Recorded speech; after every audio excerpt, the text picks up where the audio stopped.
Sexual Follies.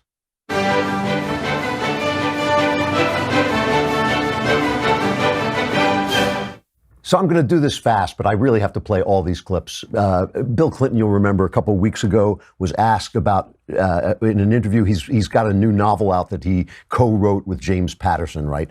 I bet neither of them did any of the actual writing, but they've got their names on it. And so he's out on a promotion tour, and he gets asked how looking back at the Monica Lewinsky affair in the light of the Me Too movement. You typically have ignored gaping facts in describing this, and I bet you don't even know them. This was litigated 20 years ago. 2/3 of the American people sided with me. They were not insensitive to that. I had a sexual harassment policy when I was governor in the 80s. So that didn't go over very well. People were, no, you've got to grovel over Me Too, and you did a terrible thing. And he did do a terrible thing. Monica Lewinsky has come out in light of Me Too. She said, hey, this was abusive. He was the most powerful man on earth. I was an intern. Finally, she figured it out. Took her 30 years to figure it out. So now Clinton goes on Stephen Colbert, and Colbert gives him a second chance, because that's what you do with Democrats, right? Being a Democrat means never having to say you're sorry. When I got home last night, on the CNN, they had a lower third banner that said something about William Clinton's tone-deaf response to the question from the Today Show. My question is, would you like a do-over on that answer? Do you understand why some people thought that was a tone-deaf response to his questions about the Me Too movement, and how you might reflect on your behavior 20 years ago, and how that reflection may change based on what you've learned through the Me Too movement? Yeah. So he's not only giving him a do-over, he's telling him what to say. Doesn't take, because now Clinton goes on PBS NewsHour and he's asked the same question again. I love this. Listen to this. I think the norms have really changed in terms of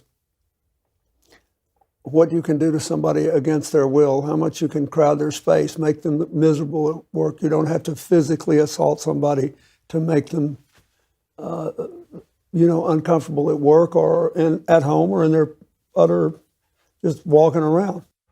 Poor Patterson, his shoulders are up around his ears at this point. Yeah, you can't do that rape thing like you used to. I don't know, you can't do these things against people's consent. I don't, in the old days, back in the old days, you saw a woman you liked her, you raped her. I don't know, I don't. So now, God, Jake Tapper now reacts to this. I've been amazed at how poorly he's handled these questions. I mean, a lot of them you could have anticipated. The world has changed in just the last year. It was, I think, who was the Tonys host a year ago? Kevin Spacey. Yeah. So, that was a year ago. Right. I thought he should have done it again. I thought he was great. Yeah. So, it's just, the world has changed, so you have to adapt, and I would think he would have had automatic answers for, do you owe Monica Lewinsky an apology? What do you make of the Me Too movement? What do you make of this individual case, Harvey Weinstein, whoever? And boy, some of the answers have been you couldn't, if you wanted to write the worst answer he could give. Yeah. It is almost as if that one he did today about whether or not you can grope people. Yeah, people have different rules today about where you're allowed to to touch them on their bodies involuntarily. It was not well thought out. And then he ended it with, maybe I'm old-fashioned. Not a good way to frame it.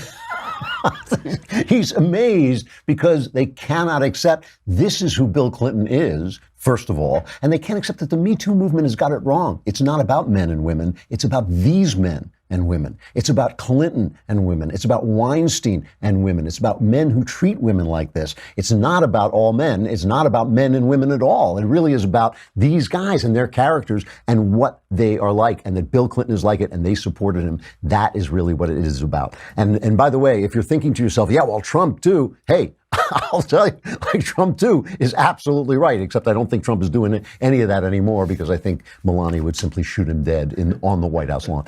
All right, tomorrow is the mailbag. Get your questions in, all answers guaranteed correct, and will change your life sometimes for the better. I'm Andrew Klavan. This is The Andrew Klavan Show.